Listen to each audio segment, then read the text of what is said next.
Welcome to day one of the digital edition of this year's Next Generation Festival at the ZHdK HerzLab.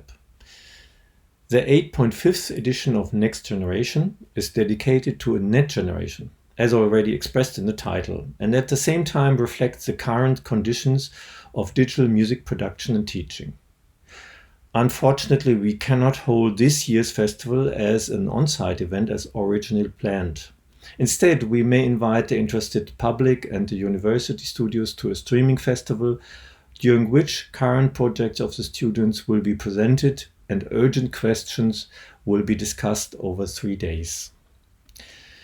The past year has been marked by numerous paradigm shifts, not least in higher education, that have challenged conventions and routines. Dedicated distance learning and a rich streaming offering have adapted to the new situation while creating new opportunities. Even if it was not possible to rehearse and teach together, and the teachers and students sorely missed contacts and concerts, at the same time alternatives were discovered and established and communicated musically via the net. Be it a low latency infrastructure or software like Jamkazem, suddenly the vocabulary of interaction expanded. It will be exciting to see to what extent these new methods can establish themselves and what place they will find in our everyday culture, in musical production and reception. The ZHdK HerzLab will accompany this process in the coming years, among other things with further editions of the festival Next Generation. Thus, we hope to be able to offer a stage to a next generation again next year live on this side in the form of a presence event. This year, 24 universities will present their works of their studios. 150 students are participating in these presentations and 3 panel discussions will take place. Let's start with the first panel discussion. The question: what impact does AI, artificial intelligence, have on the creative process? The discussion will be moderated by Yannick Hoffmann of the HerzLab.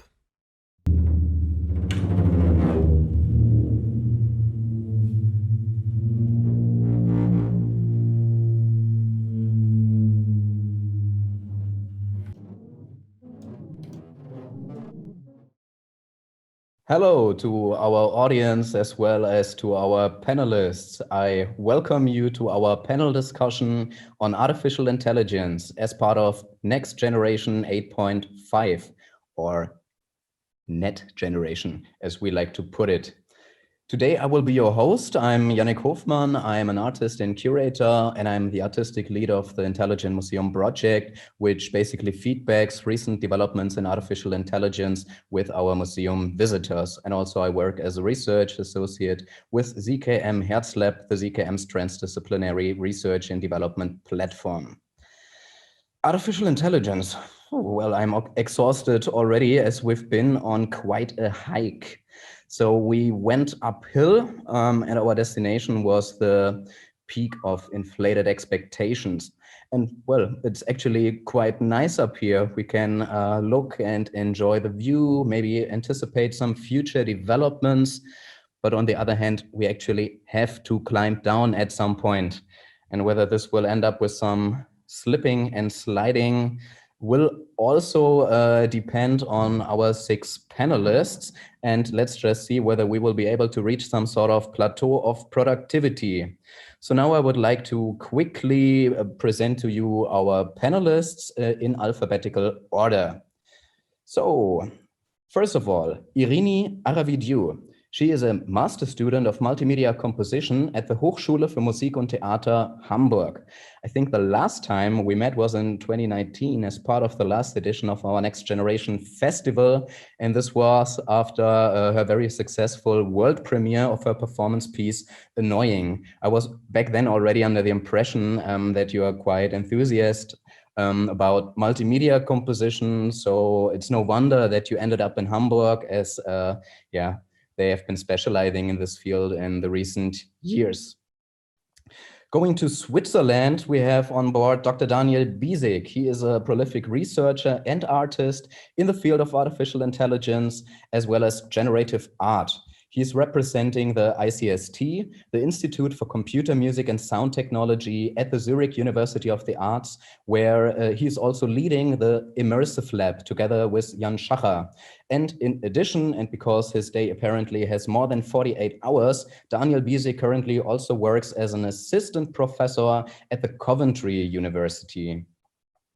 Professor Ludger Brümmer, he is a composer and computer music expert. He currently works as head of the HerzLab, the ZKM's transdisciplinary research and development platform.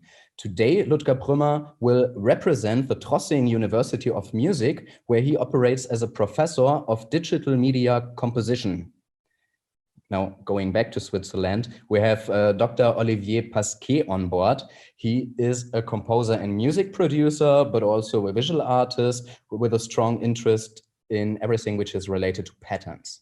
So currently, Olivier Pasquet works as a research associate at the ICST, the Institute for Computer Music and Sound Technology at the Zurich University of the Arts.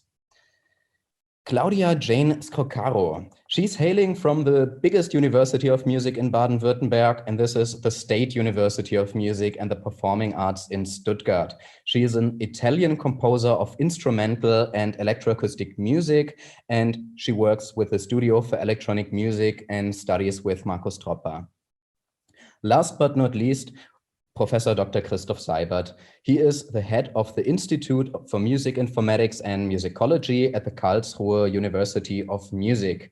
His approach to musicology is transdisciplinary, as he also takes into consideration philosophical, empirical, and music technology perspectives and methods. He's interested in the interaction between musical practice and technological developments, and he's reflecting on music and artificial intelligence. So that's it. That's our 6 panelists. So let's start with a very, very big question. Artificial intelligence. So what is it? It seems to be a very, very wide field, which we obviously cannot tackle in this panel discussions. So we need to narrow it down a little bit. And for this, I would propose that we start maybe with you, Daniel, and you could just elaborate a little bit more your ideas, what we should discuss here as part of this panel discussion when we talk about artificial intelligence. Okay, yeah, thanks for this daunting task. I'm heavily biased because when I was working at the University in Zurich at the Artificial Intelligence Laboratory, there was a very specific kind of point of view predominant there, what artificial intelligence is. And that had also to do with a very specific point of view of what intelligence is. This is obviously there is no consensus on what intelligence is. So this group was favoring a kind of a holistic approach, if you like, that situated intelligence not only in the brain as a cognitive process, but that took into account the role of the agent that this brain belongs to, what kind of properties does it have, what kind of body, what kind of perceptual capabilities, and also the role of the environment. So it was really about the interplay between beings that have to somehow cope and adapt to the changing environment. So from this point of view, intelligence would also be found in the bacteria, essentially. So any being that is able to somehow strive and survive in the world. And AI research in this group was about modeling behaviors of these natural organisms, also implementing some kind of model that mimics at least some aspect of this behavior. And so that was kind of the thing that we thought AI is, and we didn't take so much into account the whole engineering aspect, which then also, and especially also the commercial aspects. So what kind of role AI has as an applied field. So we were more into basic research at the time. And nowadays, I'm interested in the applications of AI, specifically in the context of art. Thank you, Daniel. So I'm still wondering because especially these days, it appears that it exists some sort of AI hype. I mean, this is going on for quite a while now. And I'm not necessarily sure that if we would ask, for instance, somebody who is representing a media outlet, whether she or he would be of the same opinion that artificial intelligence is exactly this, or whether there isn't a narrative which is a little bit more decoupled from scientific consensus. So I'm just asking the whole panelists, what are the big hype topics or the narrative of this day, so that we know that we then circumnavigate it as part of the ongoing panel discussion? Well, obviously, deep learning, as a machine learning in general, and particularly deep learning, has been a hype topic since, I don't know, maybe 10 or so years. And that is sort of, extending into all kinds of branches now, this hype. So I think this is something that, well, I find at the same time interesting and also concerning. Other hype topics, of course, are then referred to applications of machine learning.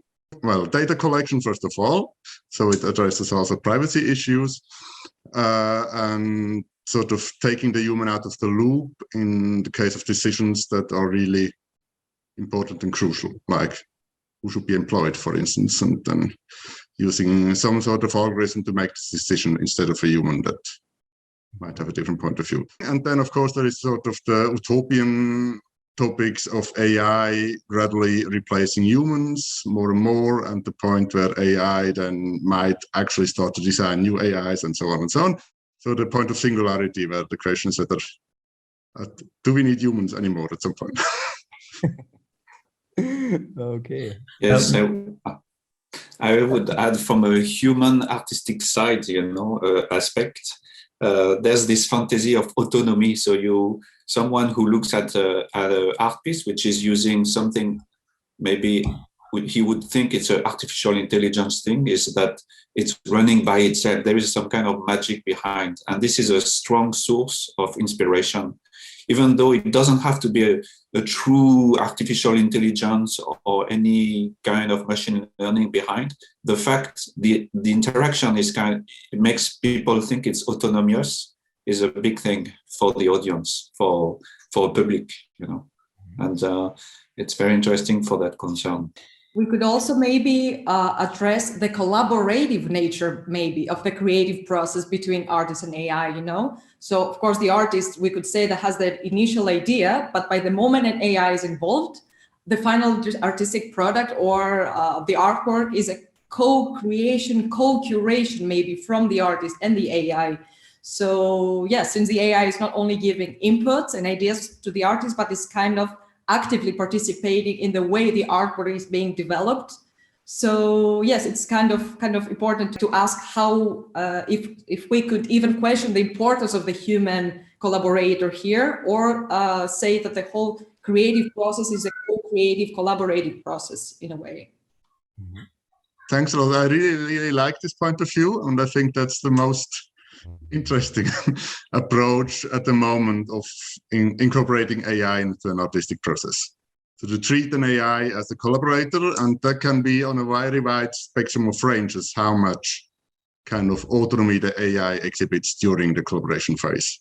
From one extreme would be it's simply a sophisticated tool, and the other extreme is really it's on parity level with the human collaborator and takes decisions on its own.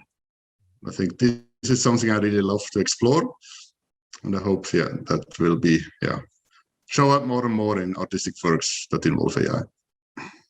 This might create some sort of urge to also break free from the narrative of autonomously producing and elaborating machines, as you really point towards the fact that there is always a human involved in these processes, and whoever did some processes or applied AI techniques knows that it's still a rather painful procedure. So there was already much in it, because I also see, let's say, some sort of differentiation in terms of the approaches. I mean, Irini, you now mentioned something I would call co-creation between humans and machines, and then we still have this prevalent idea of artificial creativity, which is very omnipresent. So maybe I'm asking now Olivier, when it comes to the idea of artificial creativity, does this imply autonomously producing machines? Or how would you think the idea of artificial creativity is coined? It depends on which side you are looking at. Like if it can be used as a tool, for example. So it's something that can help you, and this has been done since the beginning of computers. We can say even before, with mathematical concepts in order to generate musical patterns and things like that. I think it's interesting that in the 90s, we had these systems which were rule-based. So instead of machine learning, we had implemented rules which were applied. But then with the neural networks, suddenly a mechanism of learning is applied which we cannot control. We somehow it's a black box, and we don't know exactly what happens inside, and we can predict the outcome, which is somehow very exciting because it's very creative, but it can be very bad, it can be very good. We don't know. I remember one artist saying he was using face learning. He was training his system with faces. And he said, at one point, the nose went inwards, and I have no idea why, and I had to start from scratch again. So that illustrates the uncontrolledness of this mechanism. And somehow, of course, the architecture of the system is something which creates predictable results, how you implement the neural nets. But this other aspect of the interaction between an uncontrollable, let's say, learning or analyzing process might be very interesting for artists. But even though it doesn't solve many problems, it creates many problems. It's a source, interesting source of a new type. It might be an interesting source of a new type of music, especially in conjunction with information we already have. And as we know, music is working always with memory. And when Daniel was talking about his first definition of intelligence, I was thinking it's instant behavior, but it's not memory. There's no memory achievement involved. And I would describe or define intelligence as part of learning, or should contain a part of learning.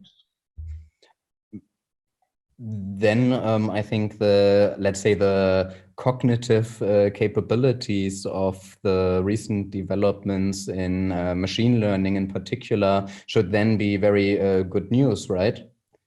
I mean, I think now one could say, at least to some degree, those machine or let's say the artificial neural networks can basically fulfill operations which were previously reserved for humans in the field of cognition.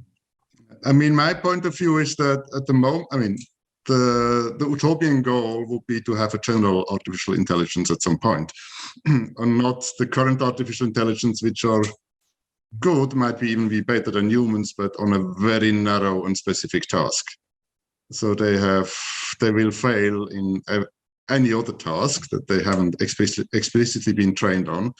And so from my point of view, that makes it, I mean, depending on how you define creativity, whether creativity is a conscious, self-reflective process, then there is no machine learning or AI system that exhibits creativity in that sense.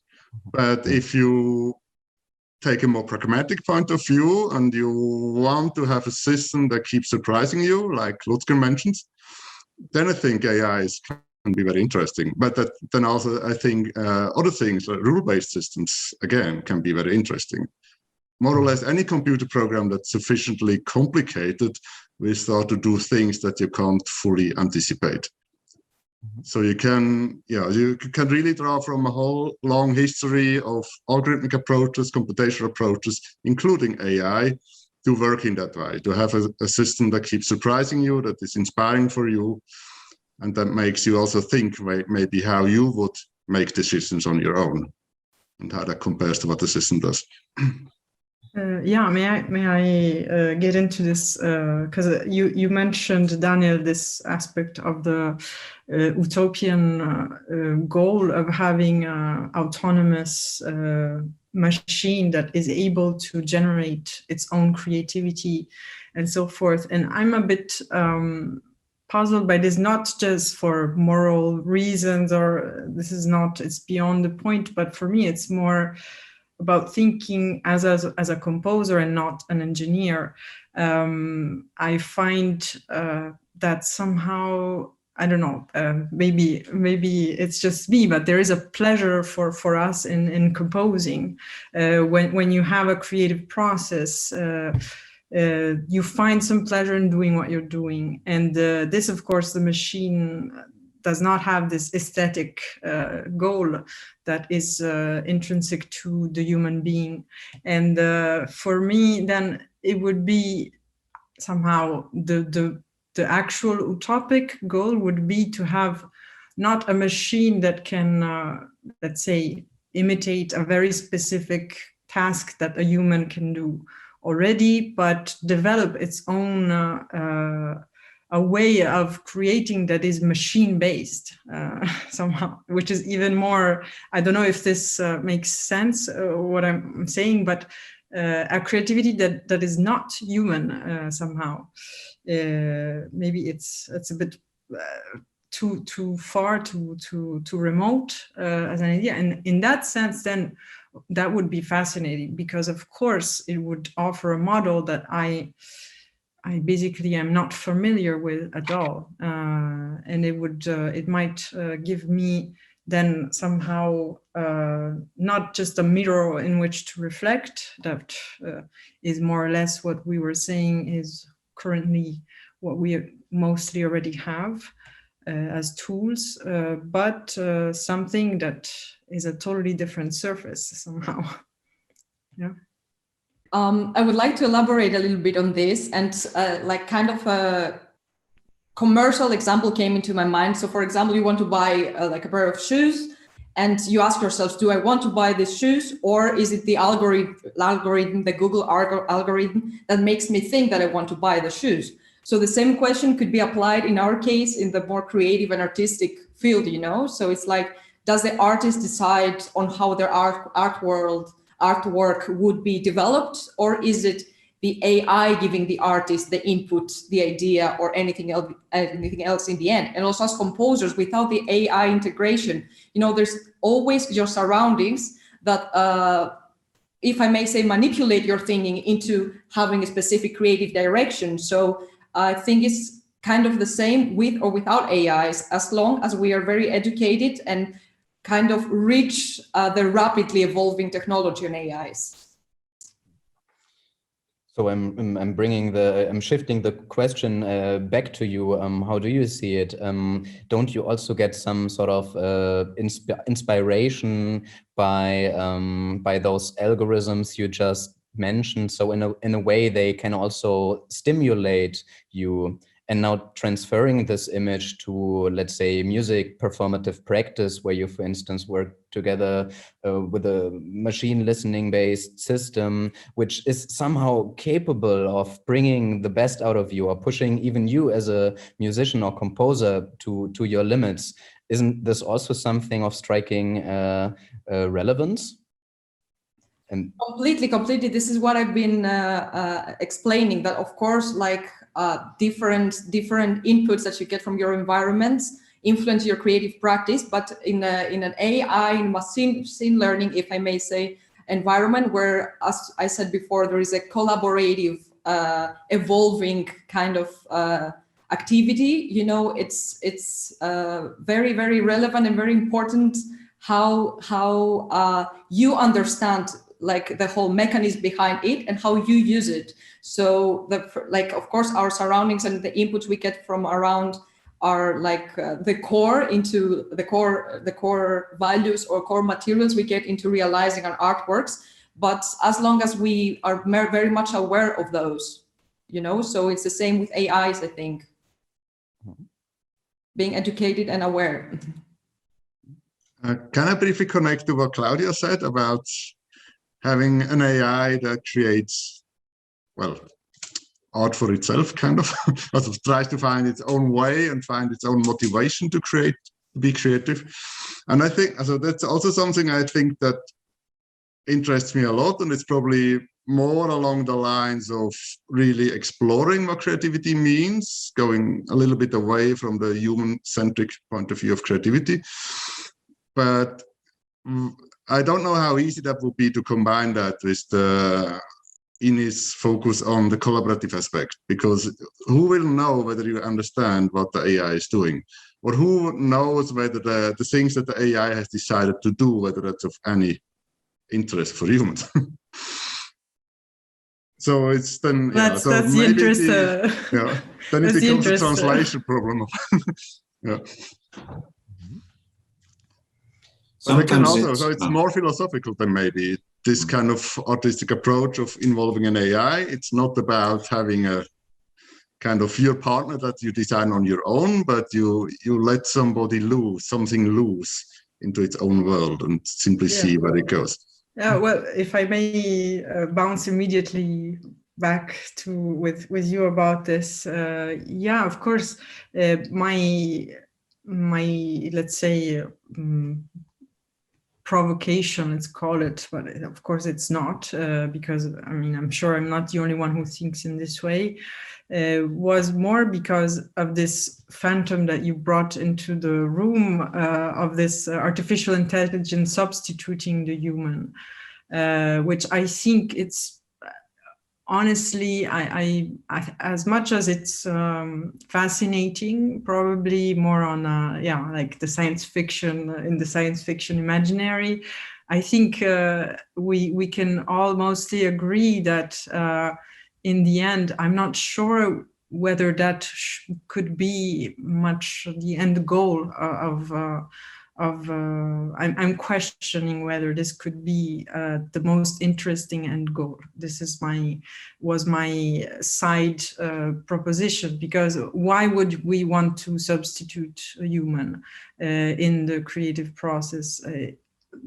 It's more interesting, like Irini was mentioning, but everyone, to have a partner, a collaboration, someone like a friend. It's like when you speak with friends about what you're doing, you have different responses, different inputs, or from your environment when we're saying defining the intelligence and so forth. In this sense, we already are complex machines, complex enough to have a good, interesting output. So why try to reproduce the same? Why not reproduce something that is totally different? And then at that point, wow, okay, this is totally alien somehow to the way I think, the way I behave, the way I'm relating to my process. And that opens the question. Of course, I have no answer about this because clearly I haven't experienced this. But I think this could be an alternative route to explore instead of the other phantom. Yeah. Maybe just to kind of defend myself, I don't think it's my goal or anybody's, well, at least clearly stated goal to replace a human, to have kind of better humans than regular humans. And I think that's, I mean, it's something that's probably driven by pragmatics and economical interest that drives some of the developments in this direction. And maybe it's for artists to show other more interesting avenues, how to improve AI so that they actually become more interesting in combination with humans who work with them. So in the collaborative sense of interesting. And the only thing I like about sort of giving AIs more and more capabilities is to make them more autonomous. But then really in the sense of they discovering their own kind of creative interests and their own styles, rather than just mimicking what other people have already been doing. And there's an extra aspect is the I'm sorry I went before you.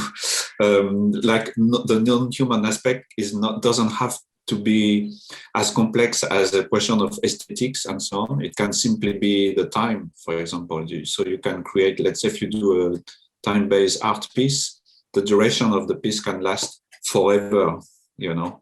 I mean, it's not only AI, this thing. It could be also random based, or it could be silence like John Cage did in the past. But the nice thing with this so-called AI thing is that there's a cultural background you can input into this black box. And I find the process very interesting because instead of defining all the rules of this cultural background, this past, this memory, you can just feed just is another story, very complicated, the learning process. But first of all, you just feed the system, and then it will give you an answer, and you don't have to be explicit into what you are, how it works, and you just have to be explicit with what you want to get, what kind of things you want to get, and you get interesting surprises. I think John Cage is a good example because he has a good description of the way he uses DICEs, for example. The DICEs is the AI system, or it can be any algorithmic system, whatever. And he then puts it into the context. So he uses the DICEs as a surprise, look what information are generated there. And then he defines the information. And what we do now very often say is that the AI is a kind of assisting system for creativity. So we let it create something, and then we define what we do with it, or which model we choose. So we have a counterpart between let's say human creativity and machine creativity, and together we generate the music. And there is one thing which I must say about John Cage.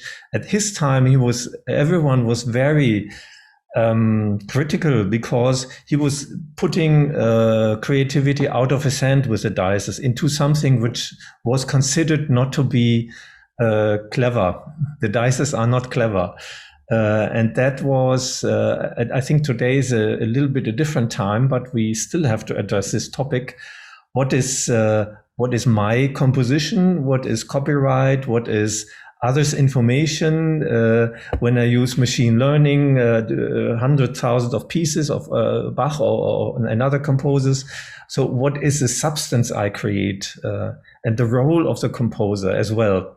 Yeah, that will appear as, especially as if systems become more, let's say, more clever than the DICEs. If you have stupid system, it's fine. Everything is clearly defined. But if you have very clever system, you are obsolete as a composer. The nice thing is actually, because if those systems are heuristic, you will get different answers, several possibilities and answers. And maybe I always wonder, because recently I played electronic music from the 1960s, such as like the early Stockhausen pieces, you know, and the score, everything is handmade with all the mistakes and the errors, Globocar also. And now we have computers and we have score followers and things like that, and we want to be super precise, super accurate at the milliseconds, you know. And I guess maybe it's a wish, I don't know, it's a kind of hidden wish for myself, is that it will bring some kind of randomness afterwards. Maybe we will get back, you know, we will get back to something a bit more natural, where time is not a clock from a computer, but time is just something you feel, you know, with anticipation and all those questions. It's a soft, elastic time. And that's what I really expect, like this kind of randomness, acceptance of errors, and so on, I hope. Yeah. If you allow me to just ask the question, because it's in regard to what Ludger and Olivier just said. So if we have the systems of, let's call it symbolic AI, and we have the neural networks and the connectionist AI, still, aren't the desires behind the usage of an AI technique hailing from the one paradigm and the ones from the other paradigm, are they dramatically different? I mean, I observed that in almost no case, or unless you work in the field of score generation, you are not using one artificial neural network which gets trained and then poops out artistic results. In most cases, it's some sort of mixture. And as I said, it's some sort of painful procedure in a way. So the desires behind it, are they so dramatically different from the artist's perspective? I mean, Ludger, you were bringing in the aspect of control, and I'm just wondering whether algorithmic composers who carefully defined step-by-step cooking recipes, whether they weren't already giving so much control out of their hands, whether this wasn't maybe even part of the artistic desire. I think it's a question of interface. So for example, I'm thinking about those mastering systems for audio. So you can simply either upload your sound file and it will send you back, you know, the result with proper EQ and compression. This is a kind of unsupervised black box or something. But some other systems are a bit more straightforward. For example, in music, you can you have systems to do automatic orchestration, and it's using genetic algorithms that will give you different solutions. But the nice thing is that it will also give you the steps of the process, you know, within the system. So it's not only an input-output system; it's an input. It's a stack of several inputs, outputs, and you get the intermediate steps of it. And I would really like to hack, I would say, a machine learning system, for example, to have something a bit more modular, where you can, with which you can work inside within the actual system in order to get something interesting, which is not only an input-output thing. If I may, I mean, from my very personal point of view, I think the two things are very different. So when you work in the traditional algorithmic or generative sense, where I think the main focus of the creative approach of an artist is to really invent the rules and the algorithms and put them into place and combine them. And with machine learning, especially deep learning, the approach typically is the opposite, that you think more about the material that you want to train the system with while not paying a lot of attention to the system itself. So the system then really is an input-output black box, and the only thing that you tune is maybe very high-level parameters of how the system learns. And I personally would find it really, really fascinating to sort of bring these two approaches closer together, so that you can also start to think sort of inside the black box of the machine learning system, start to devise certain really procedural aspects of how the system works, modify that, and then work as because I think for me personally, when you work with algorithms or with generative systems, then a lot of the fascinations really comes from the fact that you devise your own algorithms, that you don't copy somebody else's algorithms, ideally. And with machine learning, deep learning, that's really difficult.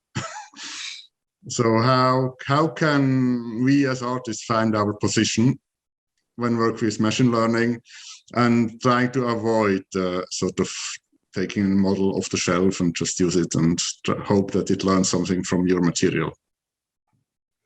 I think we can definitely anticipate many future developments in this direction. I mean, I quickly touched upon those two in a way contradictory paradigms of the symbolic and the connectionist AI. And I think in the recent years there was also this thing called neurosymbolic AI, so the better integration of both approaches. So I definitely think that we will go more closely into a direction you and Olivier just mentioned. But I think that Christoph, you also wanted to say something in this regard. Yeah, some of the topics have already gone, but maybe I think we touched different types of or aspects of bringing AI into creative process, and I think we have to be very precise of thinking about how is this done, and then the desires, how you named it, like, may change, and also the concrete practices may change. So if we use if we make AI as a topic for our art creation, then it's I think that's what we have been mostly talking about yet. So we make explicit that we are working with AI as an art project, and the whole discussion around AI, the anxieties are brought in this project as well to a certain extent. But we can also use these things, maybe also Olivier touched that we just use it as a tool in our compositional process. And when maybe just simple example, use some kind of AI-based filtering instead of algorithm-based filtering or so. And then maybe there might be tools that do certain things better than former times, but we are not actually interested in the AI which is going on there. We're just interested in the filtering process itself.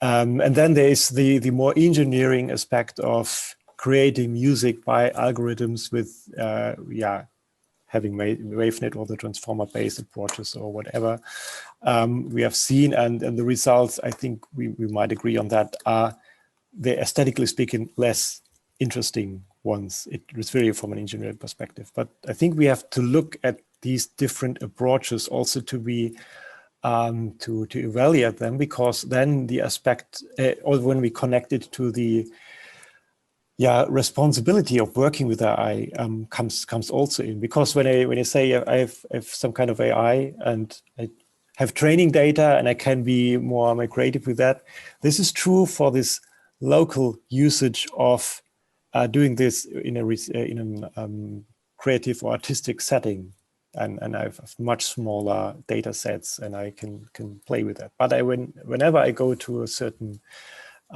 goal I want to achieve, I have to use big data set with some kind of implicit biases which can be in this data, and then comes up some questions of responsibilities that are touched by, for example, the AI Art Manifesto by Natalie Fuchs and Chris Salt and people like that. So to try to make also this explicit, because we were talking of quite different things. I want to just point to, we have to look quite carefully how is the link between the creative process and the AI, and how do we bring it in, and then the whole story has to be told quite differently. Yes, it's of striking importance also to differentiate then in this field, because at the moment, obviously, we have such a wide field and so many sub-discussions, but on the other hand, it's also super fruitful to just bring them onto the table and to quickly discuss them, because we all have so different perspectives. But I'm now also very thankful that you also brought in the aspect of responsibility in the domain of machine learning. I now have the rough thesis that if I work with algorithmic AI, then the amount of responsibility I have to apply is way less in comparison to the amount of responsibility I need to take over when I train a machine learning system, for instance, on musical pre-existing data. Because we're basically feeding a very biased or potentially biased system. You all know that it also comes down to the data sets we use, and we need to observe which kinds of data set we actually have at hand. I mean, we know, but for instance, that we excessively worked through the whole Bach oeuvre 1,000 times since the 80s already, be it in the symbolic or in the connectionist AI domain. So I think in the 21st century, we have to apply a different mode of responsibility when it comes to training machine learning systems. But I'm wondering, what's your point of view in this regard? On one hand, I think it's an old model. We have a teacher, and the teacher tells us which solution he found. And then as a student, you try to follow these solutions and continue that solution to a newer version of this solution. So we have a continuation of old information, remodeled and recombined basically. And somehow you can say that's the same what a machine learning system is doing. Especially if you say I apply a certain completely different data into the machine learning set. So one is, for example, Mozart, and one is Luigi Nono. So is a result then the copyright friction of Luigi Nono's music, even though if some phrases of him would appear. On the other hand, it's a question of consciousness and the willing to progress. Because if someone is really if someone is really, let's say, non-artistic, he could say, okay, I take the model of whoever, Steve Reich or so, all of his pieces I've learned, and then I make something like Steve Reich because I know he's very successful. I might be creating a very successful contemporary music. So this could happen as well at the same time, but somehow it can happen as well that you hear Steve Reich and you continue to make Steve Reich type of music. So we are not in a new situation than before, because this aspect of stealing others' inventions has ever been there and will ever be there. It's part of our cultural evolution. It's only a question of the technique of stealing. You know, how this, if you, the stealing by implementing the information into a machine learning system is quite a different act.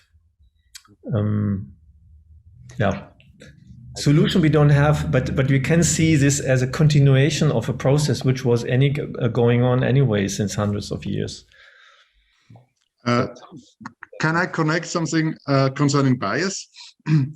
Because I think maybe, I mean, if we are willing to pay attention what the machine learning system learns, and we train it on any body of data that we give it to it, then maybe it can help us. It provides a lens on our biases when we selected this material. Because when the machine learning then starts to mimic certain aspects overly dominantly that you didn't anticipate, then maybe you should think again why you chose, what are the reasons for you to choose the material to give them the system to learn on. And I think this is interesting because it can, especially if you want to build a universal whatever system, and then you notice it's not universal, then it can help you, if you're willing, to overcome your own preconceptions, what you thought was universal. But the machine learning sort of proved the point that it wasn't universal. And if you do that consciously, then it can also help you to maybe become very clear about stylistic preferences of yours or the other types of preferences, and then incorporate that in your further choice or process of choosing artistic material. If I may, Daniel, I'm very happy you brought up the topic of style, because this, I think, this entire, also what Lucas was saying, opens to this issue, the topic of what defines a style, and so how do we identify the style of a composer from another, and so forth. And while I think that it is interesting for maybe a composition student or for someone who is not a professional composer to play a bit with the material of another composer and see what the machine gives back. I think maybe what might be useful for, as I see it, because this is my very personal point of view.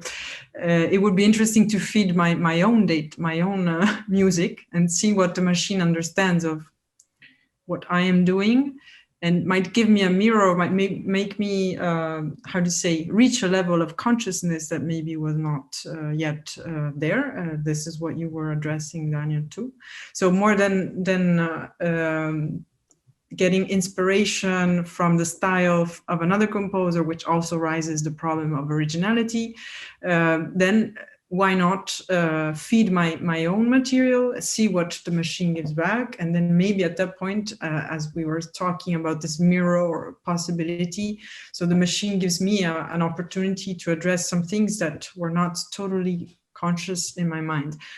While at the same time, of course, I defend here very firmly the importance of unconsciousness in creativity. I think it's a very important aspect in, we should not everything should be a conscious act, although composing means making decisions, making a lot of complex decisions. Not all of them are immediately clear to the mind, not all are rational. And so there's a component of intuition that is very complex, as we know, and this, I think, is the mystery kind of that is hard for engineers to break down. I'm guessing this is the most hard task. I think you are talking about I'm thinking about two things. The first one is you don't have to feed the machine with only musical parameters, compositional parameters. You can also feed it with the news. Let's say CNN when Bach was composing, for example, at his time, or like many different parameters to feed into it, because very often we have the reflex to make an analysis from sound or from musical patterns, but music is much beyond that. There's also a social context and so on that you can also feed into the machine. And there are a few, I know, 2 laboratories who are working on that, and because they aim at making a pop music that works. It doesn't mean it's interesting musically, not always. And they don't need to analyze only the Beatles. What they do is they analyze the Beatles plus everything around, the buzz, the political situation, Cold War, and all these questions. And they put all this into the machine and see what happens out of it. Then the tricky thing is the learning process. What do you remove? How do you organize this information in order for the machine to understand what is happening? And for me, probably because of my past, at IRCAM, where you have composers coming from, they have a commission, and then there are people doing the electronics. On top of that, they are working with composers. And there is this question of authorship, authorship. And from my background, I'm very old style, I would say. I'm doing everything from scratch myself. So I'm very slow, but I have the control of on everything. And this is how I can be proud or self-confident enough. So this question of authenticity of the piece is very important for me. So if I use machine learning, I would never use a database coming from someone else, from Bach music or from anything else. What I'm doing is I'm using noise, and I use randomness, controlled randomness, such as brown noise, or this kind of pseudo-periodic random things, if I want to go fast. And I feed my machine learning with this, and I see what happens at the output. And what happens is an interesting convergence of the system into something that I never asked for because I didn't know what to ask from the beginning. But then the creative process is outside when I choose, actually, at the moment I'm choosing the piece I like or the piece I don't like as a whole piece, because it's doing the overall thing. It's like I would dare to call it general artificial intelligence for music. And very often I don't know how to decide. It's too difficult for me. because either I'm not happy with it or because I don't have the time, but mostly because I want to play with this question. So what I'm doing is an installation piece where it has many different versions, and every time you come and listen to the piece, it's a new version with a beginning and end. It doesn't have to be something continuous, as I described before. And this is very interesting. And this kind of processes are kind of unique. It's not new, but there is still a lot to explore, you know, like, I think it's a very interesting starting point for that.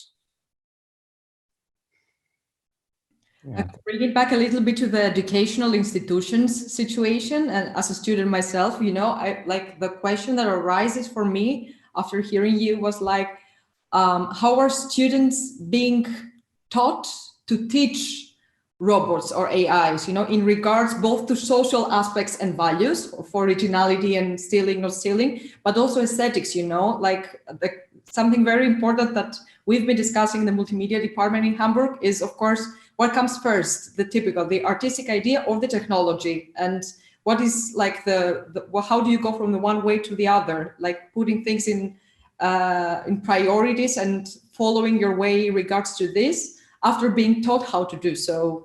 So yes, it's for me, it's really important to use the technology as a tool, but I can of course respect the fact that people are using AIs and machine learning firstly as like an innovative, revolutionary, cool idea, and they transform this into the art piece. But like in an educational system, as a student, which direction should I follow? Which direction should I take? And how am I taught to teach robots, let's say? Yeah, isn't that fundamentally the wrong question to ask what comes first? I mean, I know how, of course, the whole divide between engineering sciences, humanities, natural sciences, it's very hard to overcome. And especially for universities that want to offer curricula to students who are potentially interested in many of these aspects. But I've never attended a lecture that tried to combine both. But I guess for people who like people working with creative coding, for instance, there isn't this divide between what is now the technology and what is now my aesthetic idea and what do I want to do creatively. These things are so interfused that they go alongside each other. And I think that should be, hopefully, ideally, become respected by the way these things are taught in the future.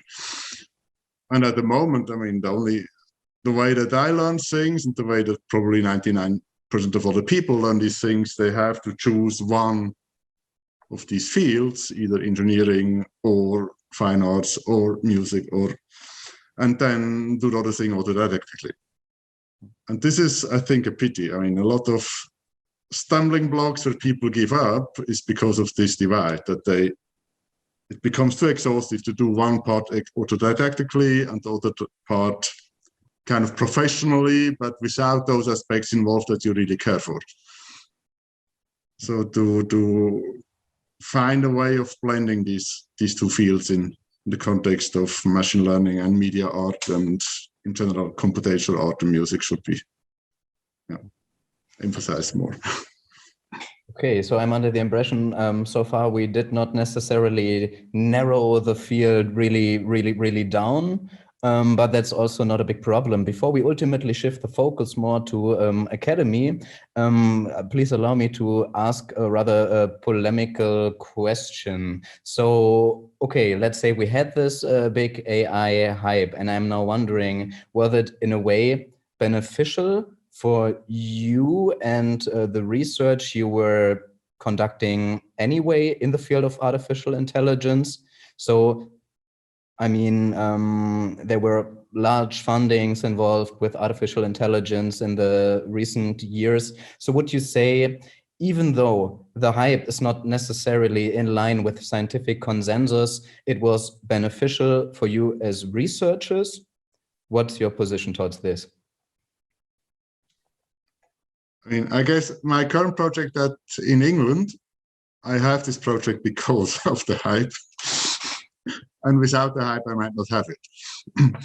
And I guess that's maybe true for other people as well, that at the moment it helps you to get funding. But in the long term, I think it's counterproductive, the hype, because the hype will fade at some point. That's inevitable. And there will be disappointment and so on and so on. And when this phase comes and you are still interested in combining AI with art, then you are sort of probably not finding any funding, because the peak has been so high that the valley that follows has to be very deep.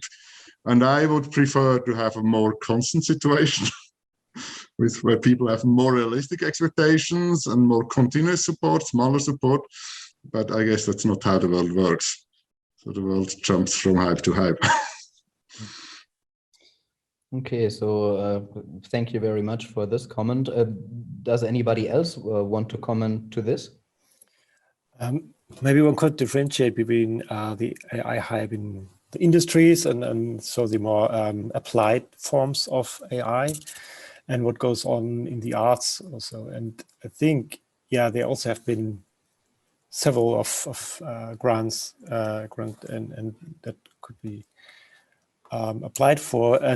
But I think there within the arts there's also a more, let's say, critical attitude to it, which is part of the applications. When we look around, like people like Thor Magnusson or Bob Sturm, who has been awarded with great ERC grants, both have a rather critical perspective on AI, and this is something which might brings some kind of sustainable knowledge to the whole discussion, but it's more or less exclusive within this process. In other, but also in the industry related fields, there's also the aspects like ethics or the urgent questions we have to solve to make AI applicable in a really broad sense are also starting to be addressed. So that's something that might in general bring a more differentiated view on AI, preventing those unconscious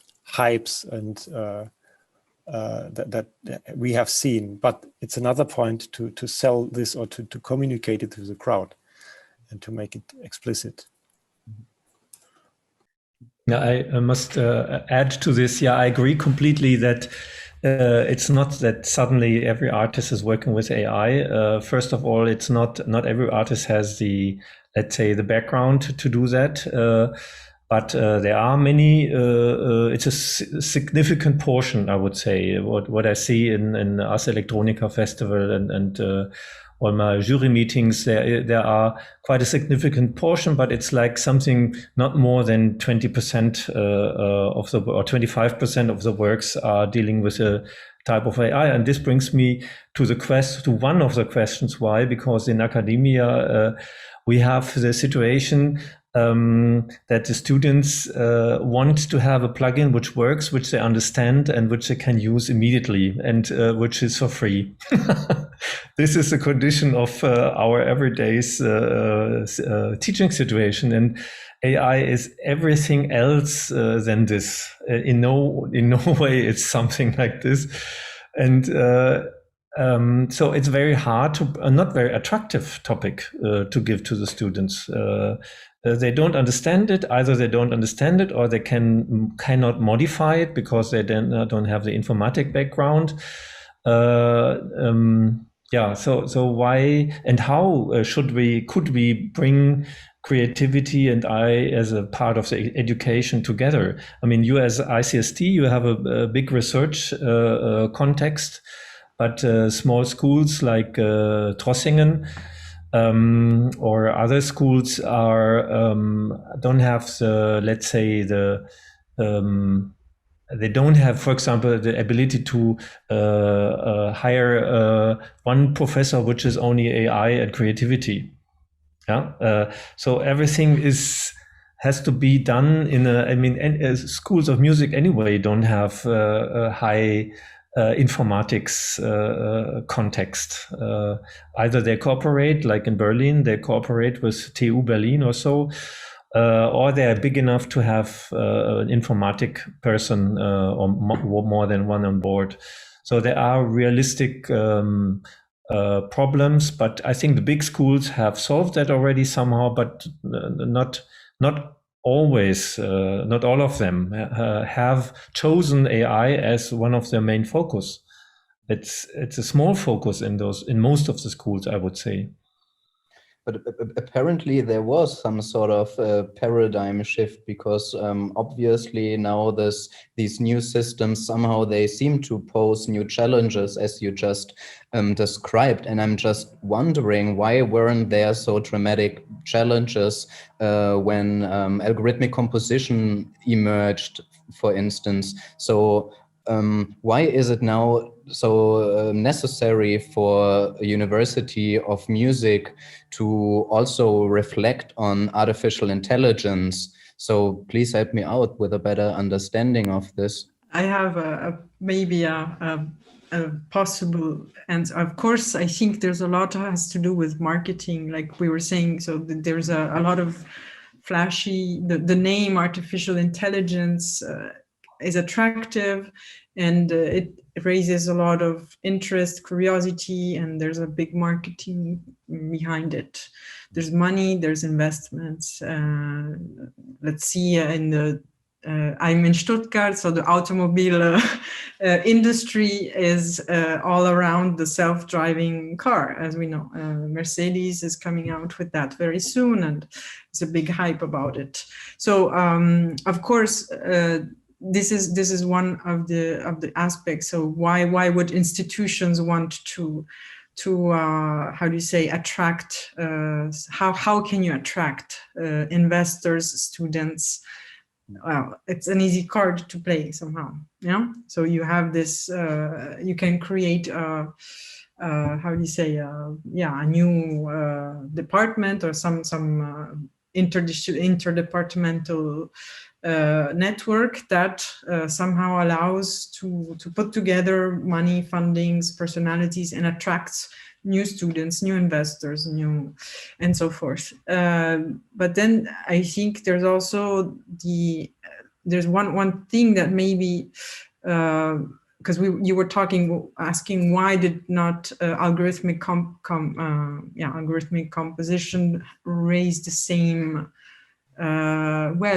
I think, I mean, I'm maybe not well prepared enough on artificial intelligence. That's not my main focus, but my question is, why are we differentiating between computer-aided composition and AI? Are we differentiating? Is AI now eating like a bigger category for englobing that? My intuitive answer would be yes, but I have the feeling that somehow we're adding this autonomy layer is what is attracting the marketing, but so of an AI that controls and takes away a bit the control from the human. But other than that, I don't see how at this time, I don't see the difference between computer-aided composition and AI, except on the model that we're using to determine the output. I'm not sure if I... Yes, I can totally understand what you say, and I think, also to me, this it nails the point in a way. And I think it was in the mid-'80s when Curtis Rhodes was writing an article on artificial intelligence, and he was basically subsuming all of those different AI methods and techniques.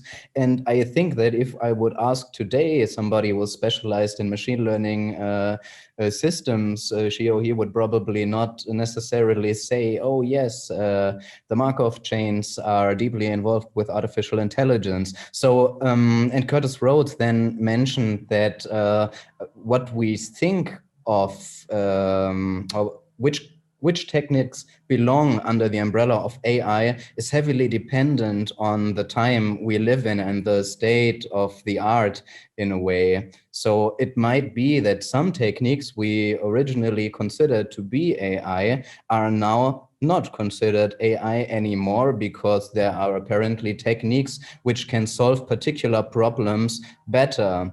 And I tend to think that that's not necessarily the way to go, but who am I?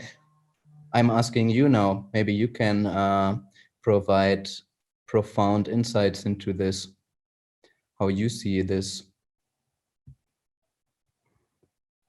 I think the term artificial creativity already is helpful in this sense, and where machine learning is a subclass of this big group, and it incorporates more of the ideas what has been algorithmic composition, as well as pre-AI or co-AI techniques like Markov chains. Intentions and abilities are different, but yeah, I think that's the help of that. What I said, what was for Cage the Dice is Yanis Skinakis as well. The randomness is. He is already such a composer who is working in the field of artificial creativity. And they all have a different approach, and we have now a new one, and which is somehow that's interesting too. It's the neural net, the neuron mechanics are not new ones. They have been used before, and much before, but only in small quantities. That's the difference. It's and I think always the evolution on computers is in two streams, two axes, and one is speed and the other one is quantity, which you can see speed as a quantity as well, but it's not quality. The computer doesn't really give us maybe the quantum computer is a shift in quality, but everything else since the invention of the transistor is a maximation of quantity. And maybe that's not very helpful for this discussion, but it brings together that this idea of say everything before was nothing, and now we have machine learning. This thinking is completely wrong. It's a continuous evolution of thinking and tradition, which is incorporated in this machine learning and AI techniques. So we can. Machine learning is basically something different. It's machines which learn from data and which do not learn from pre-formulated step-by-step cooking recipes, which does not render the one better than the other. It's just different techniques. And then still, especially for deep learning, for instance, I think quantity plays a very crucial role. I mean, I think this was the problem why initially the neural networks could not go through the roof all of a sudden. I mean, let's face it, I mean, it's maybe a little bit more than 2 decades that the artificial neural networks tend to become a little bit more applicable, and before this they were more of a theoretical construct, I would say. And even the very early stage usages were something different. Even machine learning is not new. The Markov chain takes in as an input information which it modifies. So that's machine learning already in small quantities. It's different and primitive, but the incorporation of rules. But yeah, definitely, and also has to differentiate. Especially now that Ludger makes this argument as that there is a crucial differentiation between deep learning and machine learning, and machine learning does not exclusively rely on the artificial neural nets, which are so omnipresent these days. So yeah, it's very important, I think, to structure this a little bit now that the field gets bigger and bigger and wider, and obviously we cannot break free from the hype because we are also somehow deeply involved, as Claudia also pointed out. But now I'm wondering, if we have artificial intelligence as, let's say, some big umbrella theme, and we're basically just using different methods and techniques which exist or coexist under this big umbrella, then I'm wondering the narrative you use in your curricular activities reflecting on artificial intelligence. Has it changed now dramatically, or is it basically the same? Can I try to connect to your question with some of the things Ludger said, and I want to respond to. So I think for me and other people who define themselves as generative artists, and possibly also for people who define themselves as being algorithmic composers, AI can help to make that approach more visible, maybe, by saying that AI actually forms part of a history that is very much aligned with algorithmic approaches. So AI is not something totally new and totally different from what we have been doing so far beforehand. Also, regardless of the data-driven versus rule-based divide, which doesn't exist so absolutely, of course, there's all kinds of in-betweens. So I think AI can help us to see how our approach evolves over time, can, if necessary, incorporate new trends from outside of the arts, or also reject these trends. And that's one thing I think is helpful when thinking and talking about AI nowadays. And the other thing, I don't know, that's maybe no longer so relevant now. You already answered to that, Yannick, the quantity versus quality topic. So yeah, I think quantity has a huge effect on quality. I mean, the only thing, when things become real-time and interactive, that has a huge impact on how you employ these things in your artistic practice. Whether you have to plan ahead and then wait forever to get the result, or whether you get an immediate response and you explore. It becomes much more explorative if things are faster, simply, than if they take long. And also with deep learning, the fact that you can throw raw data at the models rather than carefully prepared numerical values also makes a huge difference. I mean, especially when it comes to using machine learning in interactive settings where the machine observes, I don't know, an exhibition space.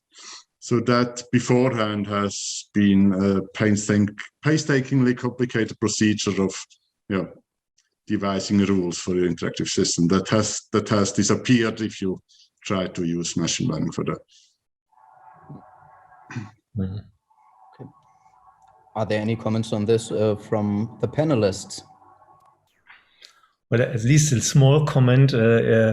I think it's always when you implement a new technology that you give up many features you had already achieved. Yeah, this interactive, for example, the first computer artists, they couldn't be interactive, of course, but they explored other aspects. So that's a normal cycle.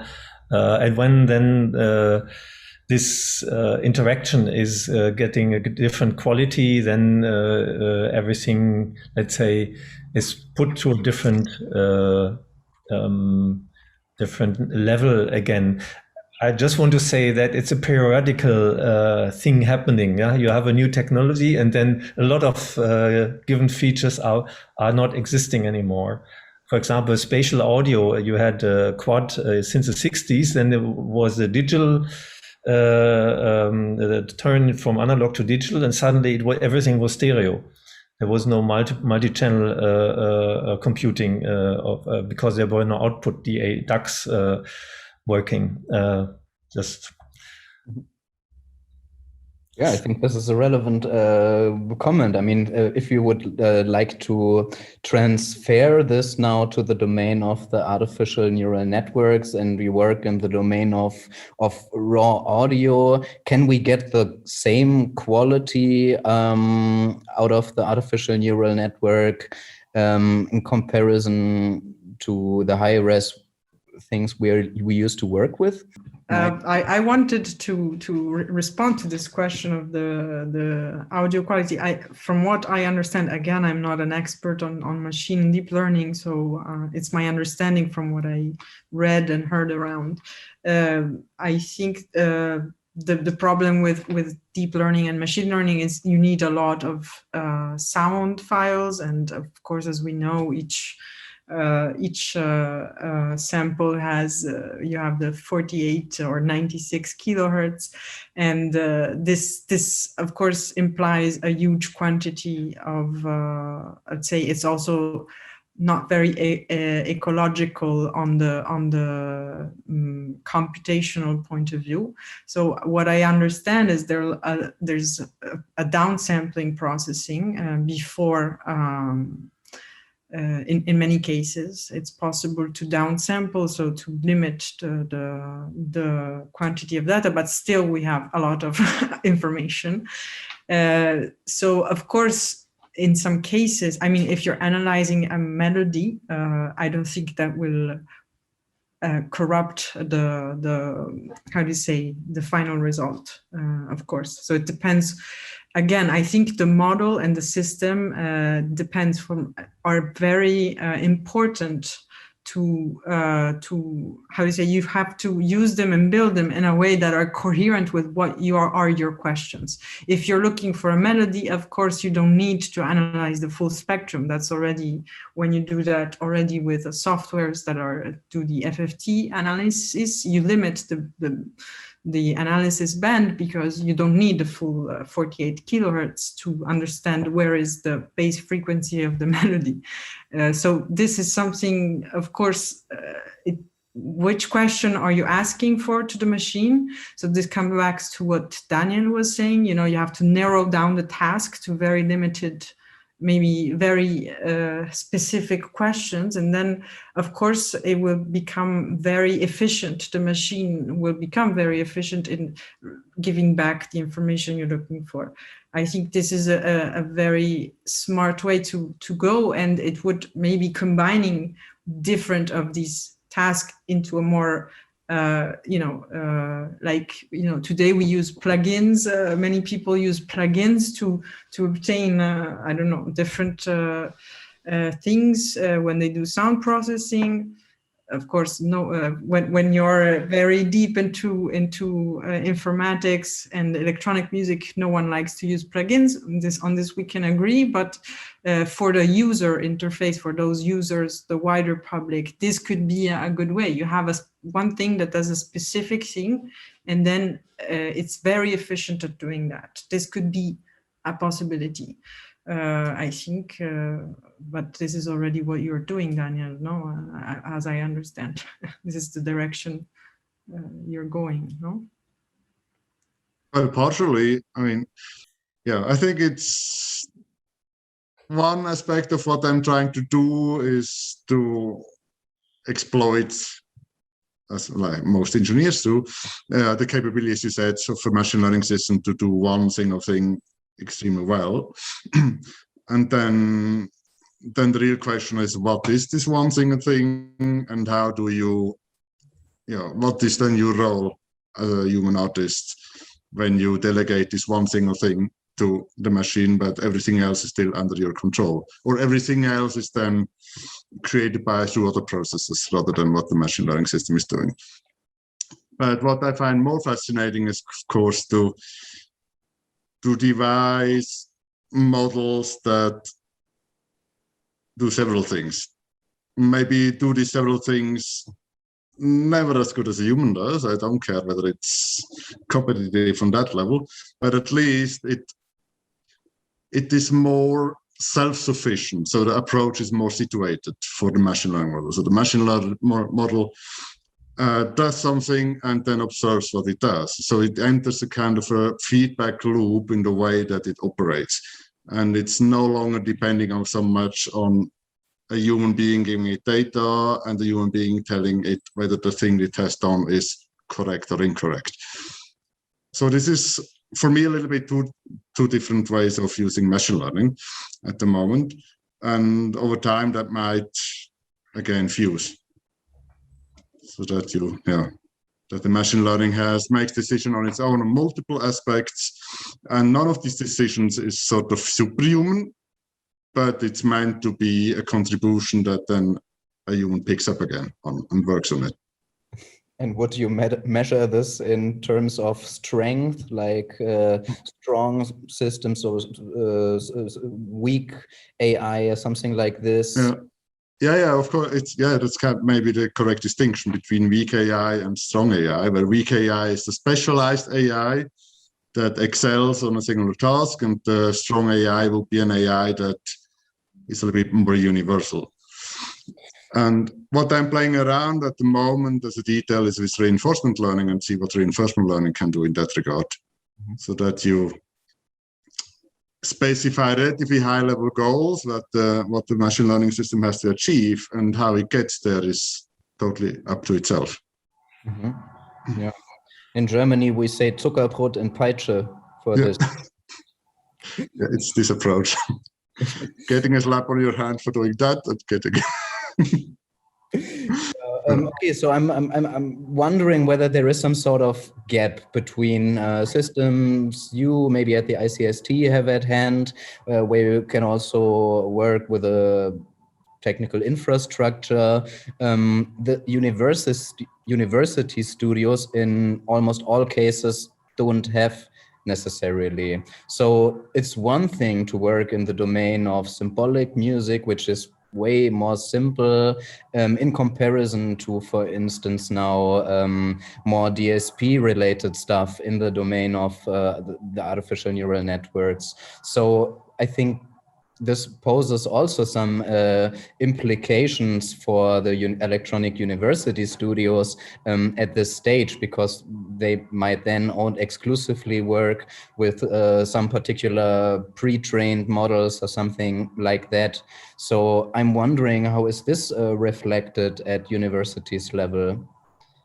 And now I'm looking maybe at either Christoph or at Ludger, whoever wants to say something first.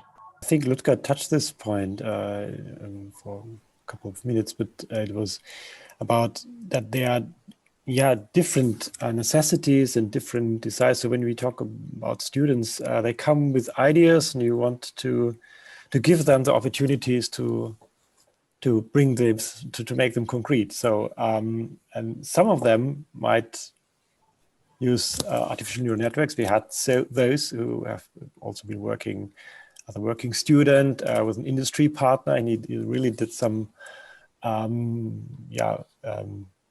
fancy stuff with transformers and variational quantized audio encoder, things like that, to generate scores. But we have also different other fields. So it's really simply not possible to downsize or to make the whole infrastructure to bring in one direction, which would be necessary to really reach some top results, or to really play on a comparable level or so. But on the other hand, it's important to make this accessible or discussable to a certain extent, like as Irina said, to teach how AI is teach, or which possibilities are out there, to bring this into the discussion, also reflect on all those possibilities. So to bring it on a theoretical level into the curriculum. So I think, and AI may come in at any point, if it's DSP or symbolic music process. It's really in any branch we have this the AI wave coming in and changing paradigms and things like that. So we have to be aware about this anyway.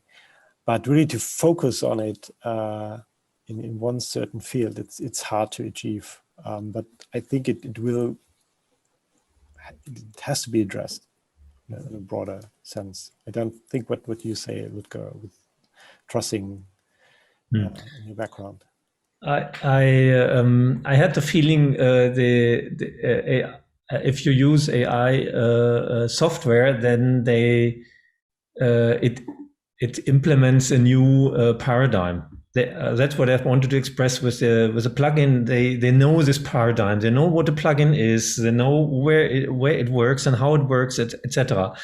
And suddenly there is a piece of software which does something. They have no idea and they don't know how to use it properly. So they don't know what to expect from it. So they're completely lost in the expectation, so you have to really create the entire context, the entire task. What do you want? What do you have to expect? What input is good for this model?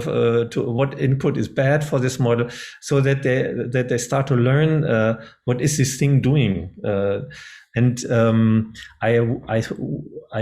would have thought that it's easier and quicker to understand. But I know they are creative students. They know they master the creative process.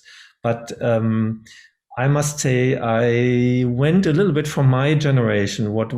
How we I started with a CPM system. You had a screen with green letters. That's all you can input. There is no mouse. There is only typing, green letters. There's no graphics, nothing.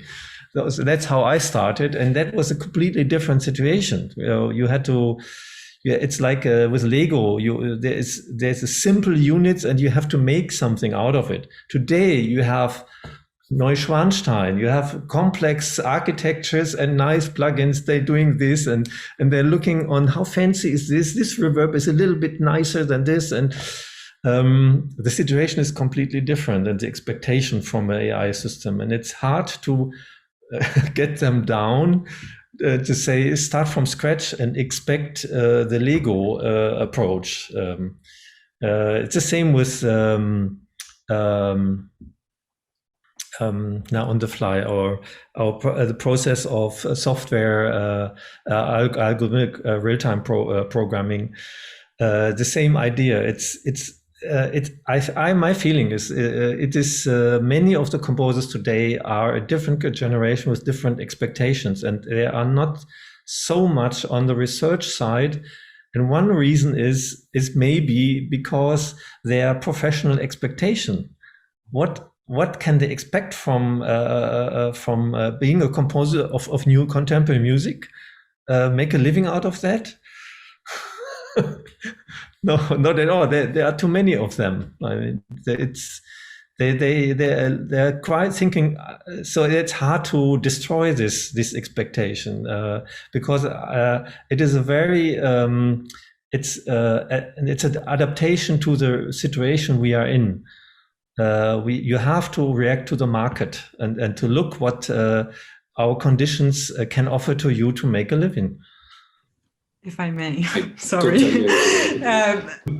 I must beg you to defer, because an artist should not be conditioned by the market, in my opinion. It should be a bit.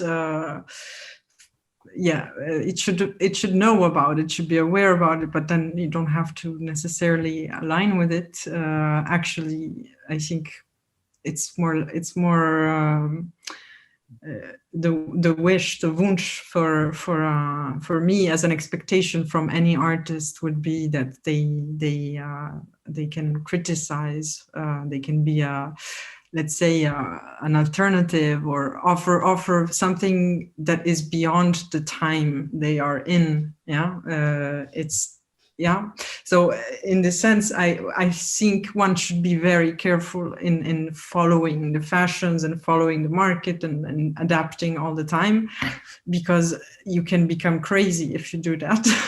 If you follow each wave, then who are you as an identity, as an artist, is important to maintain also somehow. And then, of course, one has to be aware of what's going on in the real world. This I agree about, and it has to be, especially if you're teaching, as you were saying, of course, you have to know what are the expectations of your students and what could be the possible needs that they have and so forth. But I think there are many ways one can free yourself from these how do you say phantoms, a bit again the phantom word, because my experiences, for instance, the formalization, when we were talking about the algorithmic composition, I mean, it's more, I think for me as a composer was more, the interest was more, how can I formalize something that I've been doing like on the paper for a long time into something that is more in front of me in the computer, and I can control at a higher level of processing and so forth. But again, this comes back to the questions. Like, if you know, as a composer, you were saying, okay, composition students, they have a high craft of artistry. Yes, true and not true, because of this plug-in attitude. Somehow they are more used to leaving the machine a bit feed them the answers and listening and saying, oh, I like this, but not asking questions before, like, what do I want? What is my own? And I find this is a bit tricky right now in this specific moment, because of this real-time interaction. There's not this moment of staring the white paper that we all had to, or the black screen with no green letters that you were mentioning. These were precious. I found, for me, those were precious, very important learning processes for me to make this effort of asking what is the right question to ask in this moment to myself. And of course, if you have something that is continuously feeding you something in the real time, you kind of, you don't need too much to ask these questions. So I think for me, my experience as a teacher has been trying to a bit bring back the students in a more introvert, let's say, dimension, and then do an effort of formalization comes from questions that they really need to ask themselves, and then go back again to the machine, to this. So it can be back and forth. It doesn't always have to be as immediate as, and also I think this frees a bit the universities from the need to continuously adapt to one technology to another. Like, of course, like you were saying, of course, technology, we know it evolves continuously. So at some point, yes, you have to renovate, you have to, this is out of discussion. But if we follow obsessively this, then it's not sustainable, yes? Like, for instance, here in Stuttgart, we teach many different softwares, many different platforms, many different languages. One can choose, and it's up to the student, the freedom to decide which is my language, which is my meat, which is my food that I can feed from. So if you prefer open music, you can study open music, but if Max MSP is more what is in your line of, then you can go there. C sound for coding, yeah, okay, you do C sound, you have all of this. And I think this is also important, having a polylinguistic somehow offer. And then if a student wants to go deep, we all know it's a lot of time alone having to do that. Then the university should not, I think it's dangerous to be, how do you say, monolinguistic, to offer like a top-down, saying, okay, this is what we do here, this is our, it's better to give a more broad offer and then let the student choose, be the student free to choose somehow. This is my take. Whether we couldn't do some sort of wish list, whether we could collect some sort of wishes where we hope that some advancements in artificial intelligence could be made so that our very own artistic practice could have some sort of benefit from this. But if this topic is a little bit too stupid for you, you could also just say that you anticipate future developments in this or that direction. And I would propose that if you want, Irini, you can start. I would very quickly like to reply to Claudia, because to say the student perspective into this very fast. So I love what you say about the students being able to choose for themselves, having though the different possibilities and different approaches within the department. But what I experience very, very often is the fact that you can really lose yourself within all these different information possibilities. But at the same time, this attitude that everything is kind of possible because of the resources that exist right now, can really trigger the imagination and lead to kind of great artistic results. So I think it's a war between the two, too much things, but also finding your own focus and direction in a way. So this and exactly the same applies for me and AI, for example. This is a very wide, big world that I feel that it needs a specific specialization into getting to this, but mostly practically, not so much artistically. But yeah, it's relevant. It's everywhere. It's directly connected to the development of contemporary societies. So it's implementation to artistic studios and educational institutions. It's more than necessary, I would say. Thank you very much for this viewpoint. So, Christoph, Seibert, would you like to continue? Yeah, thanks for this round, for this interesting discussion. So, maybe two aspects. One is that we also, in building up curricula or being researchers or artists, we should be, I hope we can be aware of the actual developments with regard to AI-aided music production in the broadest sense. So not only thinking about the actual sounding result, but also about the help of AI in the course of creating or the whole production process, which is also something which might appear.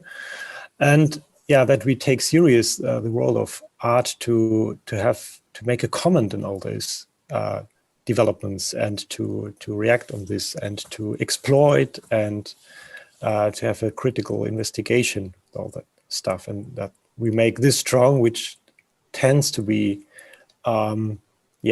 forgotten in all those hypes and possibilities AI brings to us in the fields of applied research or so. Thanks. Olivier.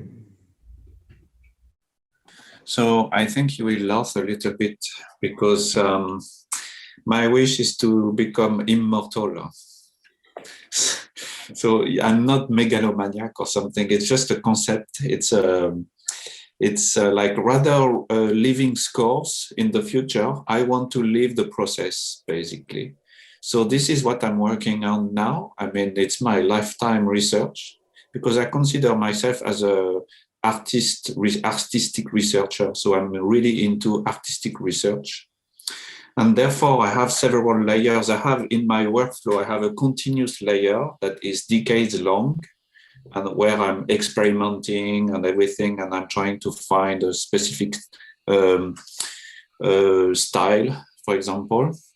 And on top of that, I have some deadlines, like commissions, commercial things also, many things that I consider them as constraints. And these constraints, they are part of my progress, basically. So it took me a lot of time to communicate between those two layers, between the continuous layer of research and those productions, those projects. And I hope that I will eventually, before I die, make I would say a machine that has nothing to learn anymore, because I gave him everything, and it will generate music forever when I'm not here. I'm joking, obviously, but it's a nice, very Californian approach, which I like very much. It's this utopia behind is very nice, It's very like science fiction.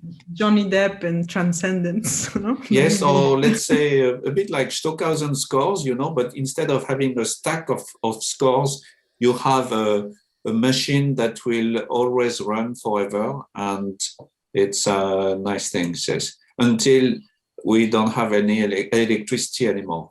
That's another subject. Ludger, would you like to continue? My wish is very simple. I would like to have some, not plugins, but modules, AI modules, machine learning modules for the students to give, which let them focus on the internal concept of AI and not on the technical interface of AI, so that it's easier for them to understand and interact with AI. So this can again get brought back in line to this opening up the black box synthesizer you already mentioned, Olivier and Daniel. So I think you really have to commit to put this to life at some point. But before of that, I would suggest, Claudia, you could also have some concluding words.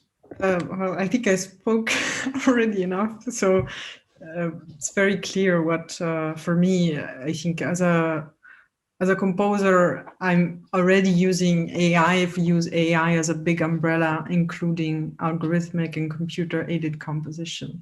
So honestly, I think the most important thing is to preserve this, what I said earlier, just before, to preserve this attitude of asking questions that somehow allow the creative mind to interact with these with the machine in a way that like Irini was envisioning.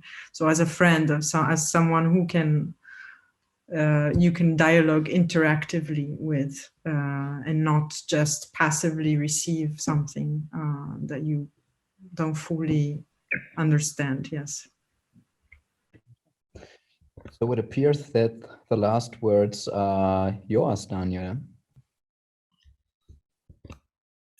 Okay, I hope I don't mess up.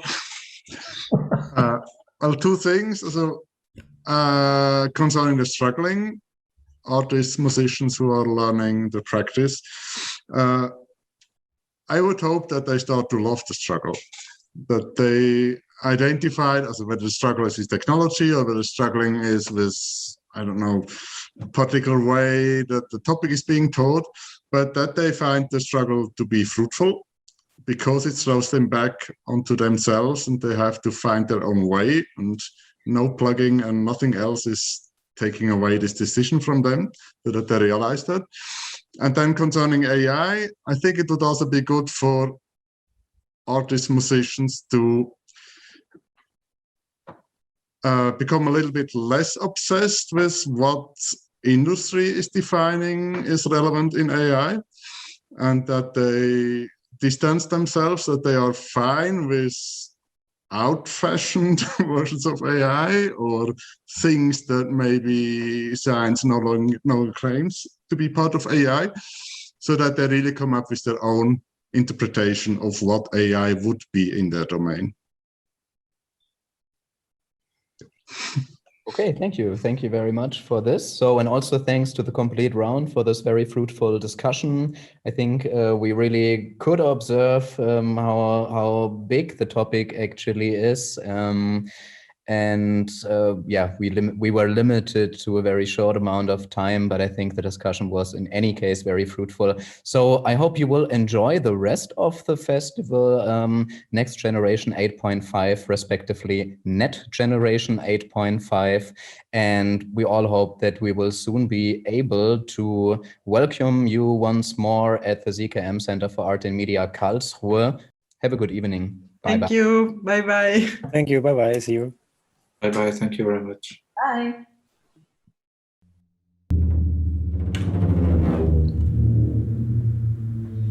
I think we have to expect a lot of more of the topic of artificial intelligence in the future, especially in the conjunction of music creation, sound creation, and composition. But now let's come to the main part of the program, and that is the presentation of the works of the students.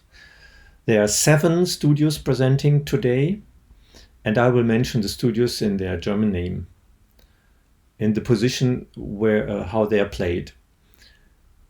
Hochschule der Künste Bern, Hochschule für Musik, Theater und Medien Hannover, Hochschule für Musik Trossingen, Hochschule für Musik und Tanz Leipzig, Institut für elektronische Musik und Akustik Graz, Hochschule für Gestaltung Karlsruhe, and finally Hochschule für Musik und Tanz Köln.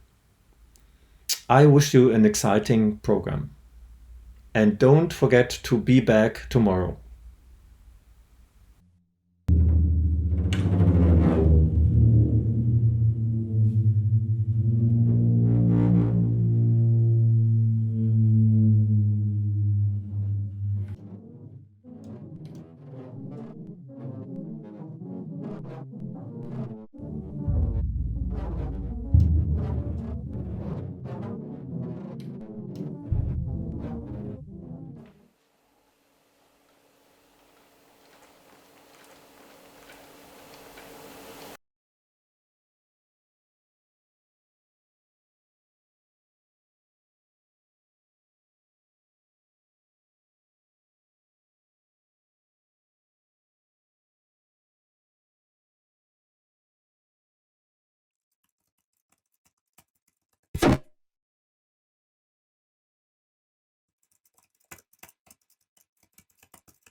Δύο εγώφρες γυναίκες. Εγώ.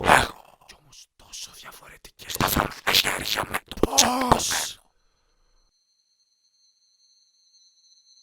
Δύο γυναίκες. Δύο όμορφες γυναίκες. Απέχουν μεταξύ τους. Κι όμως τόσο διαφορετικές. Πώς?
Oh shit, I forgot my Malina song.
Multimedia Arts Sound and Spatial Audio at the Karlsruhe University of Arts and Design is equipped with 2 studios for conventional music and film sound productions, and a hemispherical multi-channel loudspeaker studio for spatial sound and immersive multimedia productions. The field of artistic works, realized at Karlsruhe University of Arts and Design, ranges from minimal technical setups, DIY approaches, and solo projects, to collaborative and technically ambitious developments, as well as cutting-edge research.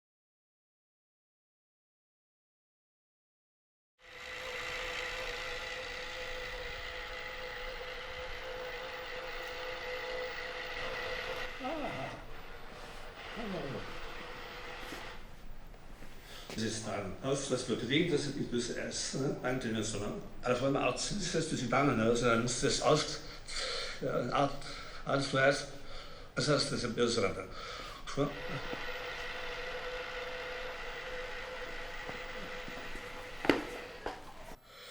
das ist auch sicher, die Selbst, das ist sehr nach alles, was baut, das ist das Anhalt, aber auch das.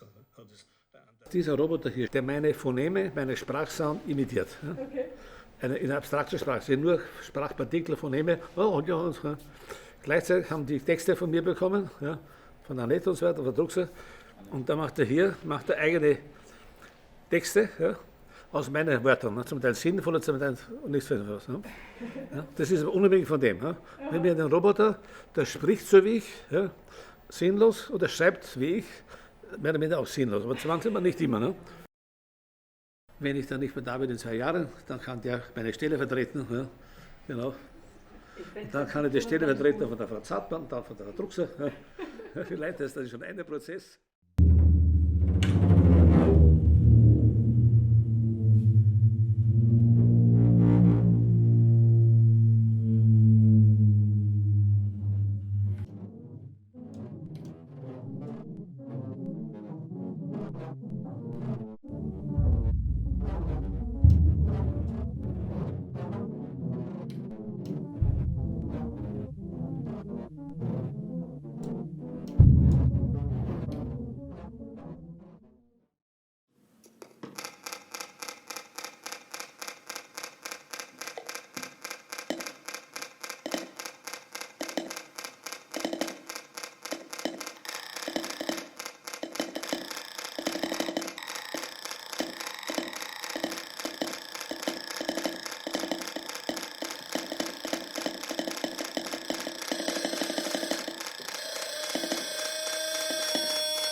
Niemand sieht sie, niemand sucht sie, keiner spricht es aus.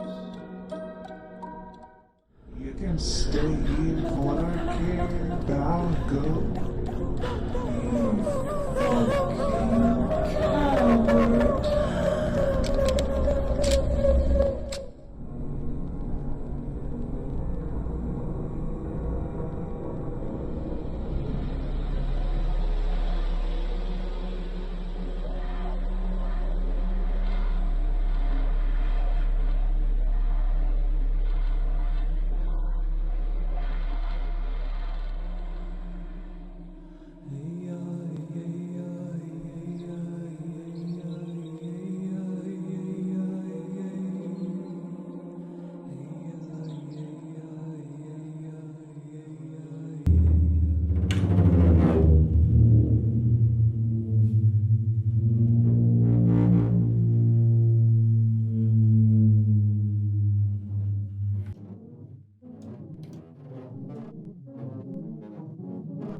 You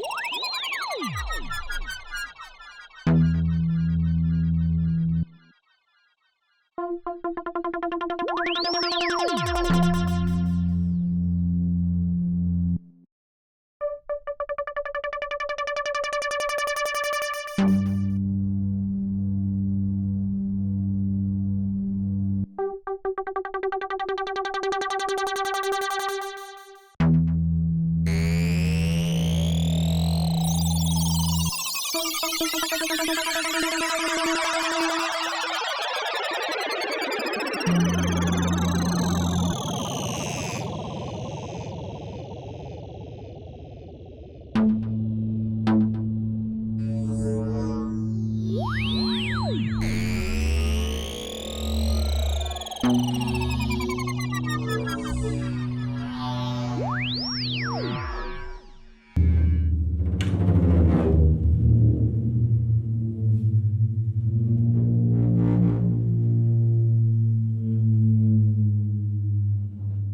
I hope you enjoyed the musical works 28 in number we just heard. I hope you could share the exciting artistic creativity of these works, and thank all the students who were, and as well as the teachers who were involved in these works.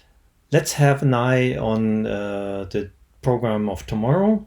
There will be the discussion with the topic between art, music, and pop. How do electronic studios deal with aesthetic diversity, and what might this heterogeneity add to the educational process now and in the future?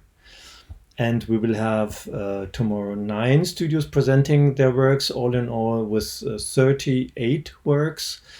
And I hope you tune in and say goodbye until tomorrow.